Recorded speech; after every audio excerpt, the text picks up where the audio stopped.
Greetings. If you're watching this, it means that you've enrolled in a history class at Mountain View College.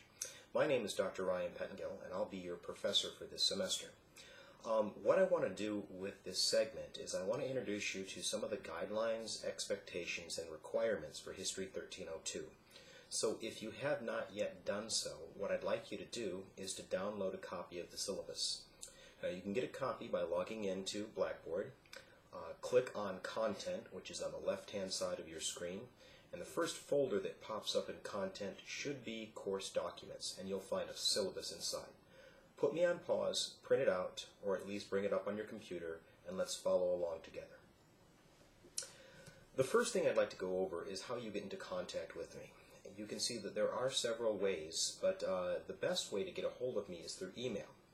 My email address is listed at the top of the syllabus there. I check that thing regularly, and chances are, if you get me a message before 3 o'clock Monday through Thursday, there's a very good chance that I will respond on the same day. It's a little slower on the weekends and in the evenings, but I'm pretty accessible then too. There is an office phone number if you need to call me and talk directly. I can't guarantee you that I'll answer it. I'm much better with email than I am with phone, but if you want to leave me a voicemail, I will return your call in some form or fashion. My office hours. Now, first of all, my office, W243 on Mountain View College's campus. I'm here typically in the mornings. It's the best time to get a hold of me. Actually, before 8:30 is better than any other time. But officially, Monday, Wednesday, and Friday, I will hold office hours for this class from 8 o'clock until 9 o'clock in the morning. Much of the syllabus I'm going to leave up to you when it comes to reading, but this is History 1302, and it's the second half of the American Survey. So we're going to begin in 1877, and we're going to do our very best to get to the 21st century, well, a few years into the 21st century, if I can be more precise. In those time periods, we're going to be covering major political events, historical events, social development, political conflict, cultural responses to various things throughout American history. But what I would like you to understand, what this class is not, is what I like to refer to as the great man version of history. There's a lot of social history in this class, meaning that a lot of times the people that we will emphasize are individuals that did not make it into a textbook. Speaking of textbook, flip down to page 2 of your syllabus and find the section entitled Required Texts. I'd like to go over the textbooks with you now. Now, there's a book that you need very, very quickly, and there's a couple different ways that you can buy this. This book, Documents for America's History, you need that very, very, very quickly. Now, you can buy the copy that I just showed you, and you should pay anywhere between $13 to $15. It's a hard copy. It's big, it's clunky, but it's going to be essential for your doing well in this course, because this is where many of the quizzes and papers are drawn from. So you need a copy of that, and you need one very quickly.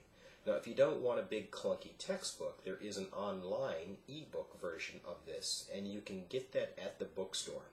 If you go there, what they'll do is they'll sell you a code, and then it'll have a link to the internet where you can upload that code, and basically what you're going to have is an online book that's exactly the same as the one that I just showed you. The second book that you need is an actual textbook. It's not a document reader. It looks like this. Now, again, just like the Documents for America's History, the textbook, America's History, also comes in an online format, and I believe it's selling for around $50, which, if I'm not mistaken, is considerably less than if you were to go with an actual hard copy.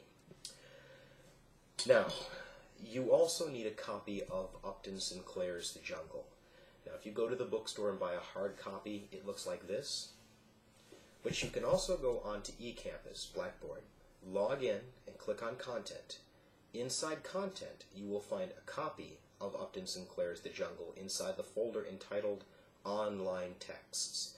I can't remember if it's the second folder from the top, but it's very close to the top. Online Texts. It's a PDF version of Sinclair. I need you to start reading that immediately.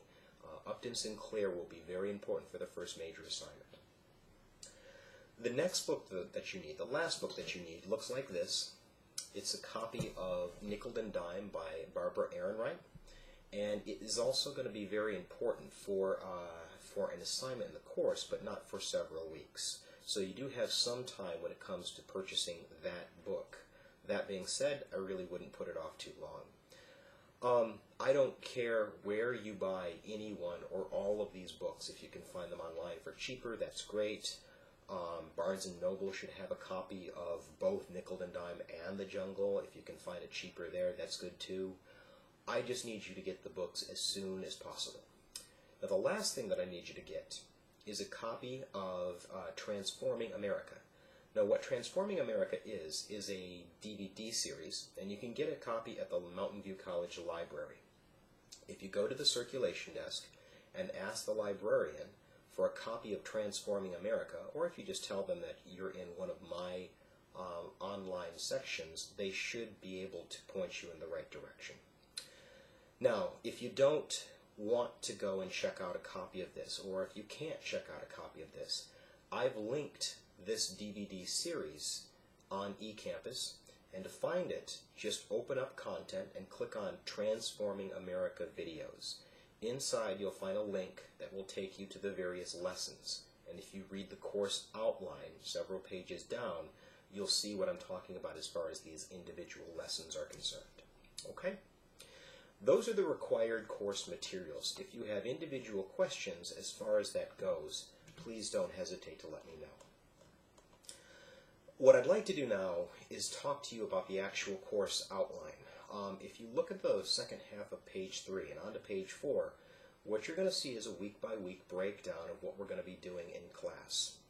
Now, inside this week-to-week breakdown, you're not only going to find the topic for discussion for the week, you're also going to find the important and relevant assignments. So, for instance, in week 1, you're going to need to read Chapter 17 of Documents for America's History, read Chapter 17 of America's History, the textbook. You're going to want to watch Lessons 1 and Lessons 5 from the Transforming America series. Now, if you pop in that DVD series to your computer or to your TV, whatever, what it's going to do is it's going to bring up a main screen that will be broken down by lessons. Think of these as chapter selections if you were watching a regular home video. Anyway, what you want to do is you want to click on Lessons 1, and then when you're done with watching Lesson 1, click on Lesson 5. You also need to start reading The Jungle. Now, you can finish it by Friday. That's fine. That'd be great if you had the opportunity to do that. But there is no minimum reading requirement as far as the Sinclair text is concerned. What I would say, make meaningful progress. Knock out 3 to 5 chapters. It sounds like a lot, but it's not. This isn't your boring textbook. This is an actual story, and I think it'll move relatively quickly once you get through that first chapter. You also have a quiz to complete this week. So, as you can see, the quiz due date is specified in the syllabus, and all of our quizzes are going to be due by 11:59 p.m. Lastly, you will need to participate in Discussion Forum 1, and I'll explain what the discussion forums consist of in just a few minutes. If you scroll through the syllabus, what you're going to find are other important due dates. Paper 1, for instance, the midterm exam, for example. This will be our Bible for the next 15 weeks. Everything that you need to know as far as what's due, when it's due, and what you need to do to complete it is going to be right there in pages 3 through pages 7. Okay? And once again, if you have individual questions, please don't hesitate to let me know. Next, the evaluation procedures. This course is relatively straightforward. It basically consists of 5 parts, and what I'm going to do now is take you through each one of those parts. Part 1, participation. Now, of course, this is an online class, but it is important for me that you engage not only a discussion with me, but also a discussion with your classmates. How can this be done in an online format? Well, the way that I do it is through discussion forum sections, okay? Now, each week, everyone in this class is going to be expected to complete one of these discussion forums. There are 15 for the total of the semester, 1 per week.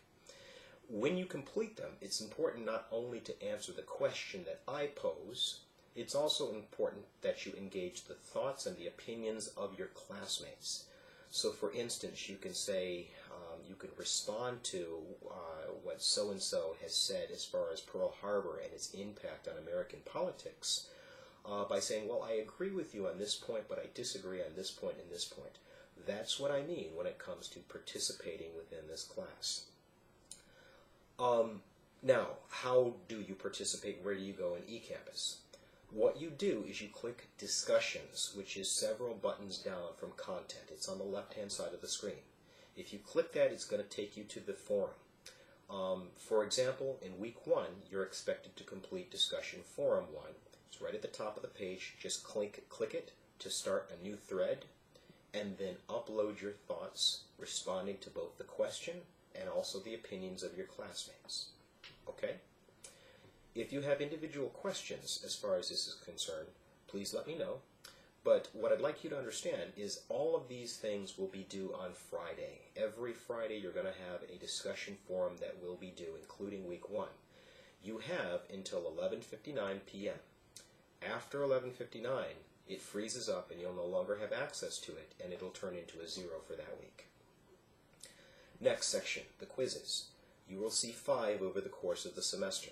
Each of them are worth 3 points per quiz.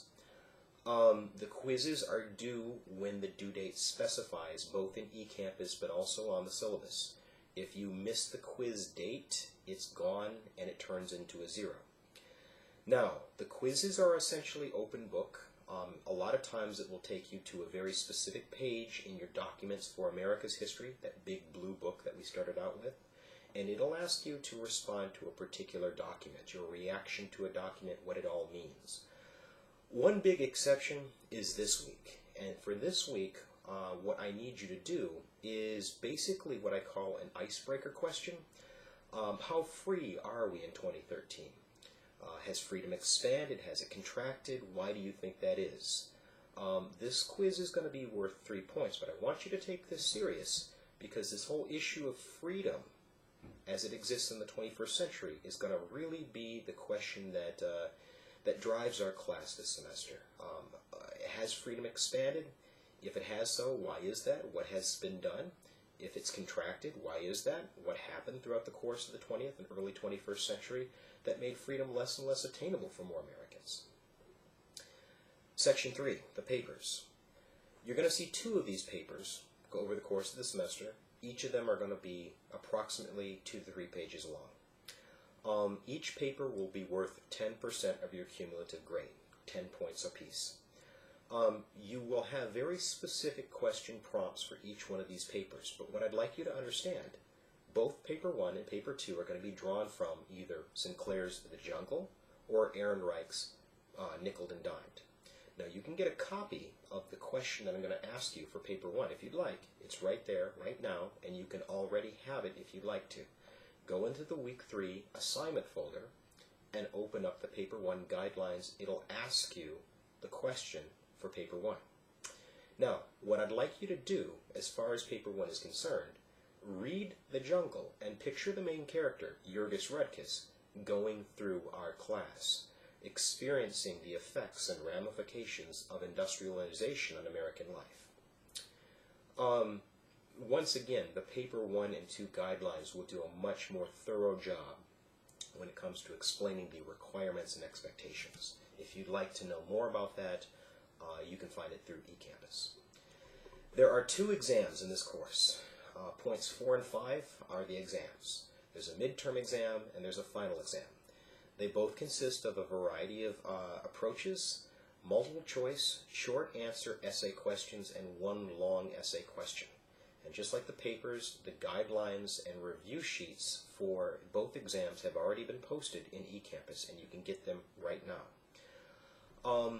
What I will say is that this is a very heavily writing-intensive course. It's designed to be such. It's not designed for people that are having a writing major or are already proficient writers, very good writers right now. It's designed to make good writers better writers and introduce elementary writers, or people that have really not been exposed to writing, to the practice of writing. The rest of the syllabus I'm going to leave up to you with one key component, and I'll get to that in a second. But what I would like you to understand, there are important dates in the syllabus, including the drop date, the withdrawal policy. Please see that as you go through this syllabus. The last thing I want to point out is at the bottom of page 9 and into page 10, academic honesty, or maybe a better way of putting it would be academic dishonesty. I take the issue of plagiarism very, very serious in this course. It's incredibly easy to detect just through the naked eye, but with the software that Mountain View College professors are equipped with, it's even easier. I'm not threatening anybody. This is just fair warning. If you are caught plagiarizing, intentional or unintentional, the very least that will happen to you is you will fail whatever assignment you plagiarized. If it's so serious that I believe it merits even further punishment, you could fail the course and your name could be reported to the Vice President of Instruction at Mountain View College. Again, it's not a threat. I just want to make sure everybody is on the same page. To that end, I'm going to offer up an extra credit assignment. Inside the Week 1 assignment folder, you will see a link to Indiana University's Writing Center. If you click the link, it'll take you to a 10-question quiz. Complete that quiz, and at the end of the quiz, if you've answered everything successfully, it'll ask you if you want to print out a certificate. Print out that certificate and fill it out. Make sure I can read your name.